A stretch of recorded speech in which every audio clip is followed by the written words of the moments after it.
क्या भत्तों को बंद करने जा रही है सरकार? कुछ खबरें ऐसी निकल कर आ रही हैं जिसमें मुख्य भत्ते और कुछ अन्य भत्तों के ऊपर सरकार कुछ बड़े फैसले ले सकती है, उनको बंद करने के लिए कुछ विचार कर सकती है। दरअसल पूरा मामला क्या है आपको बताते हैं। यदि आप वीडियो और चैनल पर नए हैं तो आप चैनल को सब्सक्राइब कर लें। जैसे ही नया वेतन आयोग आता है तो उसमें समीक्षा की जाती है कि कुछ भत्तों को खत्म किया जाता है और कुछ भत्तों को आपस में मिला दिया जाता है।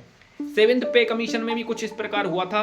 96 अलाउंसेस का निरीक्षण किया गया था, जिसमें से 52 ऐसे भत्ते थे जिनको खत्म कर दिया गया था और 56 ऐसे अलाउंस थे जिनको आपस में मिला दिया गया था। इसका उद्देश्य रहता है कि वेतन में संरचना लाना और जो बेकार के भत्ते चल रहे हैं उनको खत्म करना और काम में पारदर्शिता लाना, ये इस प्रकार के कदम उठाने का उद्देश्य होता है।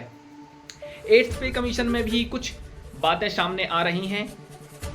जो दोहरे भत्ते दिए जा रहे हैं और जो सुचारू रूप से अन्य भत्ते चल रहे हैं उनको समाप्त करने के ऊपर काम करने जा रही है सरकार। काम किया जा रहा है, उसके अकॉर्डिंग अन्य भत्ते भी दिए जा रहे हैं, उनको बंद करने की विचार कर सकती है सरकार, जिसमें यात्रा भत्ता, विशेष ड्यूटी भत्ता और अन्य छोटे भत्ते शामिल हैं। फाइनेंशियल एक्सप्रेस की रिपोर्ट है कि इन भत्तों को समाप्त कर सकती है सरकार, जबकि कुछ मुख्य भत्ते का पुनर्निरीक्षण किया जा सकता है, जैसे मकान किराया भत्ता, HRA और अन्य भत्ते भी शामिल हैं, जिसमें महंगाई भत्ता DA, परिवहन भत्ता TA और चिकित्सा भत्ता मेडिकल अलाउंस पर कुछ विचार करके उसको आपस में मर्ज कर सकती है सरकार या उनको कम या ज़्यादा किया जा सकता है। वहीं पर पेंशन भोगियों के लिए भी कुछ कदम उठाने जा रही है सरकार। जो उनका मेडिकल अलाउंस मिलता है 1000 रुपये, उसको बढ़ाकर 3000 करने की योजना बना रही है सरकार। ये भत्तों को आप इस प्रकार देखिए कि जो DA है उसको ज़्यादातर सरकार नए वेतन आयोग में मिला देती है। 1 जनवरी 2026 से लागू किया जा सकता है। DA महंगाई भत्ता जो बेसिक सैलरी में मर्ज कर दिया जाता है और सरकार ने जनवरी 2025 में जब 8th पे कमीशन की घोषणा की है और टर्म ऑफ रेफरेंस अप्रैल 2025 में आने की संभावना बताई जा रही है।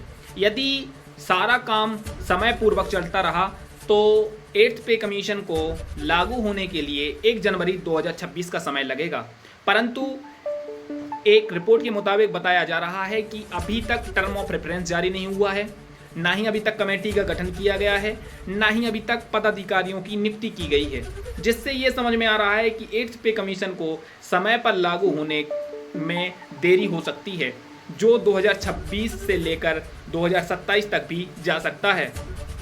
और आपको बता दें कि इससे जो मुख्य वेतन है उसमें ज़्यादा फर्क नहीं पड़ेगा। पेंशन भोगियों के लिए अच्छी खबर हो सकती है, क्योंकि जब DA को सैलरी में मर्ज कर दिया जाता है तो पेंशन बढ़ने की संभावनाएं बढ़ जाती हैं। जैसे ही वेतन आयोग आएगा तो कुछ भत्तों को हटा दिया जाएगा और कुछ भत्तों को आपस में मिला दिया जाएगा। ऐसा ही होता आया है और जो आशंका बताई जा रही है, DO को बेसिक सैलरी में मर्ज कर दिया जाएगा, परंतु इससे सैलरी पर कोई इफेक्ट नहीं पड़ेगा। पेंशन भोगियों की थोड़ी सी पेंशन में वृद्धि हो सकती है, क्योंकि जब DA को सैलरी मर्ज कर दिया जाता है तो पेंशन में वृद्धि होने की संभावनाएं बढ़ जाती हैं। ऐसे में अभी तक term of reference, fitment factor, पदाधिकारियों की नियुक्ति ना होना इस बात का संकेत है कि वेतन आयोग में देरी हो सकती है, जो 2026 से लेकर 2027 तक जा सकता है।